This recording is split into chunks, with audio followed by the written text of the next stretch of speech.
कर ले, सिर्फ ये सोचकर ये रेस्टोरेंट है, हमने कुछ दिन टाइम पास करना है। फिर हमारा दृष्टिकोण अपने परमात्मा पर आना चाहिए, कबीर भगवान पे। ये समर्थ थे, एक वर्ड में, एक शब्द में सारे ब्रह्मांड रख सकते हैं। पृथ्वी उस पर सब घास फूस बना सकते हैं, फिर पेड़ पौधे पैदा कर सकते हैं एज इट इज, फलदार नो के दो, सूर्य चांद बना रखे। तो वो परमात्मा एक झोंपड़ी में रहा करता और एक क्रिया करके दिखाता कि है अपना वर्क भी करो, काम भी करो, राम भी जपो। इतना सा घना जरूरत नहीं है बकवादों की। यदि तुमने यहां भी सुखी रहना है और उस सुख में स्थान को प्राप्त करना है, तो फिर जब उस मालिक की तरफ देखकर आगे चलो, संसार की तरफ देखकर चलोगे, आप इस मार्ग पर बढ़ नहीं पाओगे। ठीक, फिर परमात्मा कहते ज्यों राखे त्यों ही रहूं। कैसे ही रखे मालिक, चाहे आपने सुख कार दे, कोठी दे, नो प्रॉब्लम, पर भगवान ना भूलना। कहने का भाव मालिक का ये है, यानी कम से कम बता रहा है कि 3.5 हाथ और 3.25 का भी मकान हो तो भी संतोष करना, पर भगवान ना भूलना।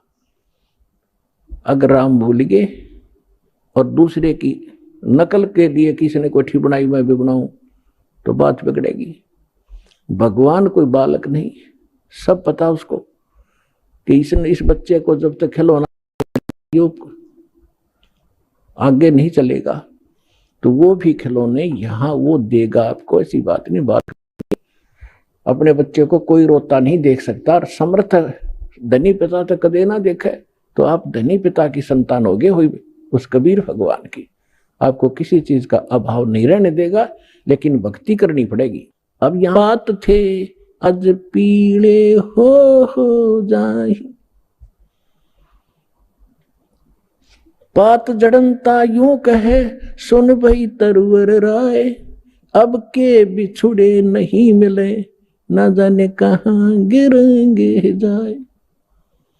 तरवर कहता पात से सुनो पात एक बात, यहाँ की यह रीति है एक आवत एक जात।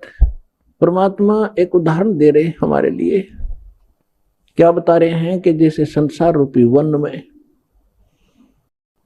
और एक परिवार रूपी पेड़ लगा हुआ है, पतझड़ आती है, जब उनका पत्ते झड़ने का समय आता है, उस समय परमात्मा कह रहे हैं कि पहले हरा भरा था वो वन, अब मन में रो रहा है कि कोई पत्ता नजर नहीं आ रहा, पीले होकर गिर रहे हैं। और फिर क्या बताते हैं, पतझड़ के अंदर पुराने पत्ते टूट टूट कर पीले होकर गिर जाते हैं। कोई गंदे नाले में गिरता है, कोई पशुओं के पैरों के नीचे काटा जाता है, या कोई इकट्ठा करके फूंक दिया जाता है। उसकी तुरंत बाद छोटी छोटी कोपर फूट आती है और फिर वो पत्ते बनकर फड़फड़ाने लग जाते हैं। 1 साल वो फड़फड़ा लेते हैं और फिर उनकी वही दशा होती है, फिर नई कोपल आ जाती है। तो परमात्मा समझाना चाहते हैं कि आज जो हमारे जैसे बूढ़े हो गए, ये पीड़े हो गए, हम सफेद बाल साफ दिखाई दे रहे हैं, जान का टाइम आ लिया, और अब भी बकवाद ना छुट्टे तो फिर वो मूर्ख आदमी है। और तुरंत ही दादा की मरण का टाइम हो गया, पोते तैयार हो लिए, 50-60 साल वो पोते नाच कूद लेंगे, फिर उनकी वह दशा होगी। तो परमात्मा कहते तुम रह कहाँ रहे हो, कदे बुद्धि से पतझड़ आवत देख कर बन रोवे मन माही, ये उच्च डैनी पात थे पीड़े हो जाए। पात जड़नता यूं कहे सुन भई तरवर राय, अब के बिछुड़े नहीं मिले ना जाने कहां गिरेंगे जाए। अब जैसे कोई व्यक्ति को पता लग जाता है कैंसर होगी, डॉक्टर ने बता दिया कि अब 10 दिन का मेहमान है, सभी रिश्तेदार इकट्ठे होने शुरू हो जाते हैं, कुल के लोग भी हाजिरी लगाना शुरू कर देते हैं। और वो कहता है, उसको उस समय महसूस होता है कि जिस परिवार में मैं रहा था इसमें रह नहीं पाऊंगा, जाना पड़ेगा। तो वो अपने आप कहता है भगवान अब क्या होगा मेरा, ना जाने कहां जाऊंगा। तो कुल के लोग सांत्वना देते हैं, भाई चिंता ना करें, यहाँ तो सबके साथ ऐसी ही बनती है, कोई पहले मर गया कोई पीछे मर गया, ये तो सबने ही जाना है। तो यहाँ की एक रीति है और ऐसी सांत्वना हम देकर उसको संतोष देते हैं और अपनी चिंता फिर नहीं रहती। हम सोचें इसको कुछ सांत्वना दें, जो ठीक ठाक मर गया। तो यही उदाहरण दे रहे हैं परमात्मा के पात जड़नता यूं कहे। एक परिवार से निकल कर जाने वाला जो व्यक्ति मरने वाला कह रहा हो, सुन भाई तरवर राय, एक आवे पोता आ गया, दादे की टिकट कट गई। एक आवे एक जात, यहां यह चिंता तो कर मत, ये तो होगा। अब इसका विकल्प बताते हैं परमात्मा। अगम निगम को खोज ले, बुद्धि विवेक विचार, उदय अस्त का राज मिले, तो बिन नाम बेगारे। पूरी पृथ्वी का राजा यदि ये सत साधना नहीं कर रहा तो बेगार कर रहा है, बेगार। वो डड़े ढो रहा है। जब राजा डड़े ढो रहा तो आप अपने हिसाब लगा लो, एक जनसाधारण नागरिक राजा को तो सक्षम मानता है, समर्थ मानता है, उसके आगे भीख मांगता फिरता है। और परमात्मा कहते हैं वो भी डड़े ढो रहा है जो सत भक्ति नहीं करता। अब बेगार की डेफिनेशन बताऊंगा आपने, क्योंकि आप तो नई दुनिया में जन्मे हो, हम उस पुरानी दुनिया में जन्म कर नई से भी संबंधित हैं। इसलिए हमने पिछले भी सारे फार्मूले याद हैं और वर्तमान के भी। इसलिए दास आपको परमात्मा ने जो वाणी बोली वो पहले बोली थी, उसमें हमारे पुराने शब्द घने हैं जो आज के बच्चे उनको समझ नहीं सकते बेगार के चीजों से। तो इसलिए परमात्मा ने दास को ऐसे समय में यहां पटका ताकि मैं कुशल तो है। उसने बताया कल मैं बेगार में फंस गया। फिर वो बेगार बता रहा था कैसे कि रात के 12 बजे पुलिस वाले आ गए और मुझे उठा ले गए 2 बजे सी सुबह कल, और ले गए मुझे थाने में। पेट्रोल अपने पल्ले से डलवाया मैंने, और वो बैठ के उस समय उन्होंने कई जगह रेड लगानी थी, पर इन थाने वालों के पास व्हीकल नहीं होते थे। वो यूं ही किसी को पकड़ ले जाते थे और सारा दिन उसकी रेल बनाए रहते। वो कह रहा था कि सारा दिन लगभग 200 किलोमीटर तो मैं वैसे मेरा यू 3 व्हीलर घूमया, 200 रुपये का पेट्रोल अपने घर से डाला, आप रोटी अपने पल्ले खाई उनको और खिलाई, जो पुलिस वाले साथ में थे, चाय पानी पीवे थे कितने। और अब उसको और तो ये सोच रहे थे कि भाई गणिये कमाई कर रहा होगा, यो तो आज तक भाग्या फिर है, दौड़ा फिर है इसका 3 व्हीलर। और वो करका था अपना घर तक खर्चा सारा, और नो दिखा था बड़ा जोर का व्हीकल पहिया चल रहा है, इंजीनियर बना है, कोई IAS IPS अधिकारी बने हैं, या कोई जज बने हैं, या कोई एडवोकेट बने हैं, या कोई सेठ बना है, या कोई मंत्री, मुख्यमंत्री, प्रधानमंत्री, राष्ट्रपति बने हैं। ये पिछले जन्म के पुण्यकर्मी प्राणी होते हैं और इनकी पहले की बैटरी चार्ज होती है, पिछला पुण्य संग्रह धन इनके साथ होता है, वही लोग ऊपर को बढ़ते हैं। नहीं, एक परिवार में एक तो रिक्शा चला रहा है और एक व्यक्ति अच्छी दुकान कर रहा है, उसके रोज के 200-500 रुपये ग्रहण कर रहा है, 1000 रुपये। तो ये ऐसा डिफरेंस पिछले ही संस्कारों से होता है। आज कोई मुख्यमंत्री है, अब आम व्यक्ति ने तो ऐसा दिखा ही तो भाई खुदा बन गया, आगे पीछे लाल बत्ती चले और सलूट मारे बड़े बड़े अधिकारी, और हमारे जैसे भिखारी उसका आगे हाथ जोड़े खड़े रहे। तो उसको भी परमात्मा ने कहा ये तो छोटे से टुकड़े का राजा यदि पूरी पृथ्वी का शासक हो और जिसके पास भक्ति नहीं है वो बेगार कर रहा है, वो डले ढो रहा है, वो अपने पुण्य पिछले पुण्यों से उस 3 व्हीलर वाले की तरह घूमता तो घना स्पीड तो दिखे, ठाठ बाट दिखे, लेकिन वो अपने घर से पूंजी नष्ट कर रहा है, अपने पिछले पुण्यों को खोकर नाश करके अगले जन्म में कुत्ते की योनि में, गधे की योनि में जागा। इसलिए परमात्मा कहते हैं अगम निगम को खोज ले, बुद्धि विवेक उपदेश अचंभ है, ये क्यों जीवत हैं प्राण, भक्ति बिना कहाँ ठोर है, ये नर नाही पाषाण। ये भगवान, इस आत्मा के ऊपर कितना जामा बैठ गया, कैसा हमारे अंदर इतना कठोरपन आ गया, इतनी जबरदस्त चोट मारी दाता ने। इसको जगाने के लिए तू कहाँ बैठा है, तू कर क्या रहा, तेने करना क्या चाहिए था। और जिस सुख को तू यहाँ खोज रहा है वो भी ना मिलता तेरे को, क्योंकि वो आपको केवल संस्कार ही प्राप्त होगा। चाहे कितने कुबद कमा ले, कितनी चोरी कर ले, और कितना रिश्वत ले ले, कितनी मिलावट कर ले, कितने डाके मार ले, आपके भाग में उतना ही रहेगा, ज्यादा नहीं रह सकता। कल आपने चोरी करके 2 लाख कमा लिया, अगर कोई ऐसी समस्या पैदा हो जाएगी 4 लाख में पंडा छूटेगा। और पैसा रहा नहीं, वो कर्म पाप बिगाड़े, कर्म बिगाड़े थे वो जो के तू तेरे सिर पर धरे रह जाएंगे, वो तेने भोगने पड़ेंगे। तो परमात्मा कहते हैं कि बिन उपदेश, देखो उपदेश माने गुरु के शिक्षा और दीक्षा, दोनों उपदेश में आ जाते हैं।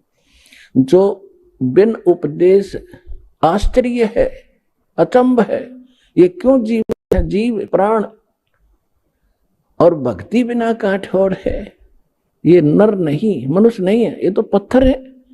इतना विवेक नहीं रखते ये लोग। नर नाही ये पाषाण, जिनका इतना ज्ञान और ऐसी भगवान की वाणी का असर नहीं हो रहा, तुम्हें धन नहीं रहेगा।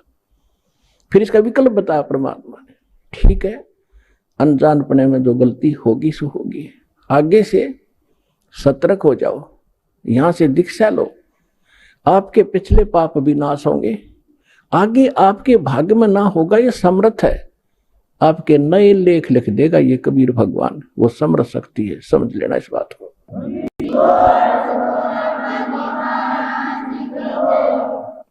बिन उपदेश अचंभ है, क्यों जीवित है प्राण, भक्ति बिना काठोर है, ये नर नाही पाषाण। आगे गए ना बावड़े, रहते भी सब जा, बिन साहेब की बंदगी, कहीं ठोर ठिकाना ना। पुण्यात्माओं, कलेजा फटफटा होगा आपका एक दिन, जब आपका पाप कर्मों का बुखार उतर जाएगा, आत्मा निर्मल हो जाएगी, आंखों से आंसू नहीं सूख्या करेंगे जब ये वाणी सुना करोगे। अब क्या बताते हैं परमात्मा कि जो हमारे दादे परदादे पहले चले गए, उन्होंने ताकि बताया नहीं उनकी के दुर्दशा हुई, और शेष भी जा रहे हैं। अब भगवान आके बताते हैं स्वयं, और फिर उस जिन संतों से वो मिलते हैं वो संत बताते हैं। तो क्या बताते हैं कि पहले चले गए वो तो वापस नहीं आपको बताने आए, और रहते भी सब जा रहे हैं, और बिन साहेब की बंदगी, बिना भगवान की भक्ति की ठोर ठिकाना। अब यहां समस्या और आती है, भगवान कौन है, साहेब कौन है। अब ये दास ने आपको बहुत बार बता रखा है, इसको बार बार रिवाइज ना करूं, क्योंकि देखो एक तहसीलदार भी साहब है, मालिक है, स्वामी है, एक कमिश्नर, डिप्टी कमिश्नर भी, डीसी भी स्वामी है, डीएम बोल रहे कई जगह उसको, और मंत्री भी, पर मुख्यमंत्री भी साहब है, प्रधानमंत्री भी साहब है, राष्ट्रपति भी साहब। तो यहां कौन से साहब की तरफ संकेत किया गरीबदास जी ने, उनका कौन साहब था। अनंत कोट ब्रह्मांड का एक रुति नहीं बहार, सतगुरु पुरुष कबीर है ये कुल के सिरजनहार। हम सुल्तानी नानक तारे दादू को उपदेश दिया, जात जुलाहा वेद न पाया वो काशी में कबीर हुआ। यानी ये भगवान भी बता दिया है वो साहेब कौन सा जिसकी भक्ति करनी चाहिए, भक्ति की नहीं तो राजा का नेक्स्ट जीवन गधे से शुरू होता है, ये विधान बता रखा है भगवान का। अब गधे का जीवन जब पूरा होगा वहां मृत्यु, फिर कहेंगे चलो कहा, कोई पुण्य बना है तो स्वर्ग में जाओगे, स्वर्ग का समय निर्धारित है आपके संपुणों के आधार से, वो पुण्य आपकी पूंजी जब समाप्त हो जाएगी फिर चलो नरक में, पाप वहां भोगने पड़ेंगे। जब तक हम कबीर साहब की शरण में नहीं आते इस दास से उपदेश लेकर सत भक्ति आप नहीं करोगे तो आपको केवल वर्क डन मिलेगा, जैसा कर्म किया वैसा ही भगवान आपका थारा भगवान उतना ही फल देता रहता है। जिसको तुम भगवान मानते थे वो केवल इतना ही काम कर सकते हैं, जैसा कर्म वैसा ही फल। और ये परमात्मा आपके पाप नाश करेगा, ना भाग्य में होगा और आपको आवश्यकता होगी, नो नहीं बेमतलब डिमांड करोगे वो नहीं मिलेगा। एक विद्यार्थी जो आवश्यक वस्तु मांगता है पिता माता वही देते हैं, और वो मांगा मैंने बंदूक ला दे कि पागल है पिताजी, विद्यार्थी को गन ला के देगा तो ऐसी डिमांड करोगे फिर नहीं मिलेगी बाप को। हाँ, जो आवश्यक होगी समर्थ पिता सब कुछ देगा अपने बच्चे को, हर पल पल पर सारी सुविधा देता है, तो आप समर्थ की शरण में आ गए हो। तो इस प्रकार अब फिर उसके बाद जब आप नरक में जाओगे फिर नरक से कहेंगे चलो समय पूरा होगा, कुत्ता बनो, कुत्ते का समय पूरा हुआ, चलो आगे नेक्स्ट जीवन। और फिर कभी मनुष्य बन गए भूल भटक कर, फिर यही क्रियाएं, फिर मृत्यु, फिर चलो। तो कहते हैं आगे गए ना बावड़े, ये रहते भी सब जा, और बिन साहिब की बंदगी कहीं ठिकाना ना। और इस परमात्मा की भक्ति करने से, इसकी भक्ति ना करने से क्या कहते हैं, संसा शोक सराय में सुतक दिन राती, जीवत जग में जूते पड़े फिर जम तोड़े छाती। कि सब किसी ने देख ले, किसी का ज्ञान कंप्लीट ये तुम्हारे अंदर भर रखी काल ने। और सुतक दिन राती, सुतक एक टेंशन खत्म हो दूसरी तैयार, वह कितना तो सेट हो इतने तीसरी तैयार। कहते सुतक सी हो रहे तुम्हारे इस दिमाग में, जैसे बच्चे पैदा होया करें मच्छर से पैदा हो, कहते सूतक तुम्हारे साथ ला रखे और जीवित जग में जूती पड़े। अब हम क्या सोच रहे हैं बुढ़ापे में सुख होगा, इन बुढ़िया ने पूछ लो किसा सुख से इनके जी ने। जो भक्ति नहीं करते, भक्ति करेंगे उनके तो हाथ रखेंगे बच्चे, क्योंकि एक तो भक्ति की शक्ति और फिर बच्चों के अंदर विनम्रता। यहाँ आप देख रहे हो कोई कितना का, कोई किसी की बहन, कोई किसी कितना तो भाई आया हुआ है, और सबको इतनी आदर देते हैं, बूढ़े बुजुर्ग भाई बहनों को, अपनों को भी ना दिया जाए यहाँ पर। और यहाँ आकर जो ऐसा नम्र होंगे तो घर में क्या वो ऐसा भाव नहीं बरतेंगे, तो सुख भी इसी तरीके से उस वृद्ध अवस्था में भी होगा। और फिर भगवान की भक्ति साथ होगी, 100 रोग कटेंगे। बुढ़ापे में तो सारे तो दुख हो जाया करें, शरीर भी कंडम, रोग भी घर करें, आंखें दिखे नहीं, बालक भी गुर्राव है। तो इस प्रकार परमात्मा कहते हैं बूढ़ा होवे पड़े खाट में, बूढ़ा होवे पड़े खाट में, सुने बचन खारे, कुत्ते तावण का भी सुख को ना, ये छाती फूकण हारे। जो बिना ज्ञान की बहु नो उलाने दिया करे बूढ़ा बुढ़िया ने। पुराने समय में बूढ़ा बुढ़िया की खाट गेट पर डाली जाया करती, और बहू कह कर जाया करती तो देखिए कुत्ता ना बढ़ जाए घर में। अब बुढ़ापे में जब दिक्कत फिर रोड़ा के वो कुत्ता बिल्ली सब बदमाश हो कि तन की तय बढ़ जा, वो कूद मस्ता रहेगा अंदर जाके न। तो दूध दाद या लस्सी लस्सी खिंडा दी गिरा दी उसने, तो बहू आवेगी, अंदर जाते देखेगी उसकी 100 पर सुई जाएगी, तब उसको लाना देती है। परमात्मा कहते हैं वृद्ध कटु वचन नहीं बोल सकते, क्योंकि ऐसा है व्यक्ति को, यदि कोई तगड़ा व्यक्ति कटु वचन बोलता है वो बोलेगा नहीं, क्योंकि विरोध करने का उसमें सामर्थ्य नहीं, वो रोया करे, उसमें वो गरीब होकर रोता है, और परमात्मा उसकी घड़ी सुनता है। तो इसलिए कोई ऐसे अपनी पुत्र वधू को क्योंकि नई नई बेटी आती है वो बहुत संकुचित और शर्मा कर रहती है, डर कर रहती है, उससे बहु सास भी कोई गलत व्यवहार करती है तो उसकी आत्मा दुख पाती है। तो हमने आपस में ये कर्म बढ़ाने नहीं घटाने हैं। तो इस ज्ञान से ये भी आपके अंदर एक पैमाना बना रहेगा कि नहीं, दुख नहीं देना चाहिए, स्वयं दुख हो लेना चाहिए, दूसरे को दुखी हम नहीं कर सकते। हिरणा कुछ में मैं करे कोटि 49 राज। अब क्या बताते हैं कि संसा शोक सराय में सूतक दिन राती, और जीवित जग में जूते पड़े फिर जम तोड़े छाती। अब यहाँ तो सारे उम्र दुख में काटेगा, बुढ़ापे में बूढ़ा, स्वयं दुखी, फिर ऐसे व्यवहार से भी तंग। और अगले जन्म में कहते हैं फिर बिना भक्ति किए हुए प्राणी को यम के दूत घसीट के ले जाते हैं, उसकी टट्टी और पेशाब निकल जाता है, उसको आकर इसी भयंकर शकल दिखाई देती है। अंत समय में उसकी गर्दन दबा दी जाती है, सूक्ष्म रूप से जबान बंद कर दी जाती है, वो बोल भी नहीं सकता। और जो भक्ति करते हैं परमात्मा की, ऐसे जाएंगे जैसे स्वप्न, जैसे आप ऐसा स्वप्न होगा जैसे सत्संग में चलते हैं, वहां भगत दिखाई देंगे। अरे कहाँ जा रहे हो, क्या हो, बरवाला चलते हैं, चलो भाई चलो चलो। ऐसे छोड़ कर भाग लेगा शरीर को, जैसे रजाई छोड़ कर भाग लिया करें गुरु जी को देखने के लिए।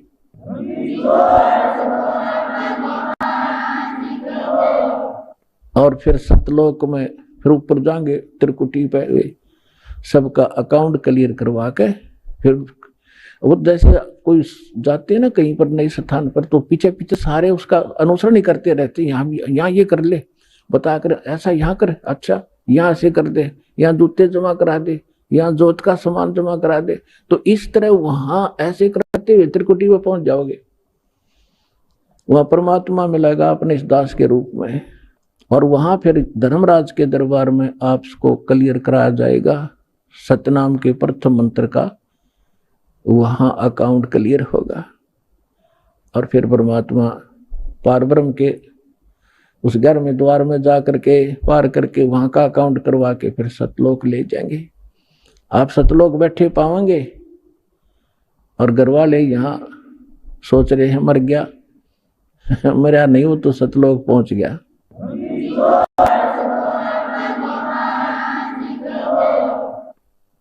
हिरण्यकुश में मैं करे, यहाँ की इस भौतिकवाद की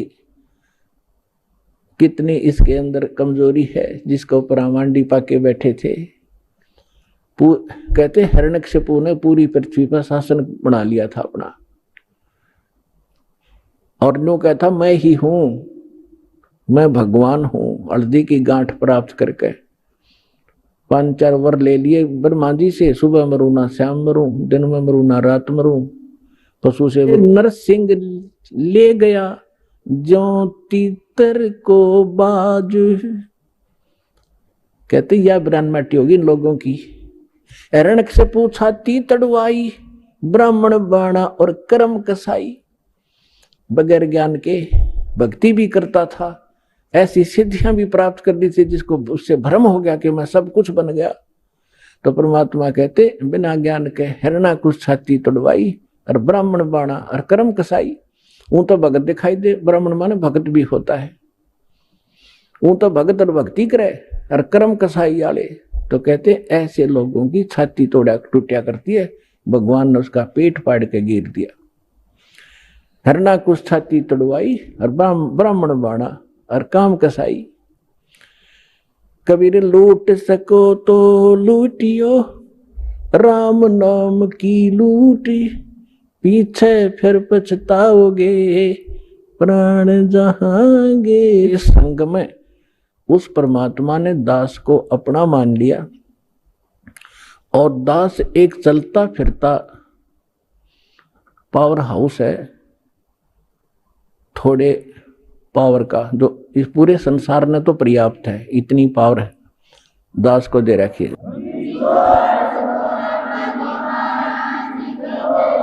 पूरे विश्व को इंक्लूडिंग ब्रह्मा विष्णु महेश तक को इस दास के पास तो मालिक ने, क्योंकि ये ऊपर से आ रही है पावर। अब जहां कोई पावर हाउस है बरवाला में, वो पावर हाउस से खोखा है और उसको उसका कनेक्शन थर्मल प्लांट से है, जहां बिजली दिन रात बनती ही रहती है, वहां एंड होता ही नहीं। और इसकी अपनी अक्षमता है, ये बरवाला के लिए पर्याप्त है। तो इसी, लेकिन वो लाइट आ रही है वहां से, अगर यहाँ इसको जरूरत ज्यादा बढ़ेगी तो इसकी अक्षमता भी बढ़ जाएगी, लेकिन लाइट आ रही है पीछे से ही। तो उस परम पिता से, कबीर भगवान से, सतलोक से दास के पास वो पावर आ रही है, और आगे कनेक्शन दास आपको उसी पावर से दे रहा है। अब क्या बताते हैं कबीर, जिव्या तो वाहे भली, जो रटे हरि नाम, नहीं तो काट के फेंक दियो, यो मुख में भलो ना चाम। परमात्मा के नाम के जाप की कितनी महिमा बता रहे परमात्मा। वैसे तो जीव बहुत काम आवे, खाना खान में भी काम आवे, और भी कड़वा मीठा चाखण के भी काम आती है। परमात्मा कहते हैं यदि इससे आपने भगवान की भक्ति और उसका गुणगान नहीं किए तो इस चाम की इसे अच्छे जगह पे मुंह तो हम सबसे उत्तम मानने हैं, इसमें कति आवश्यकता है। ये जीव ना तो फिर ईसा जुल्म करेगी।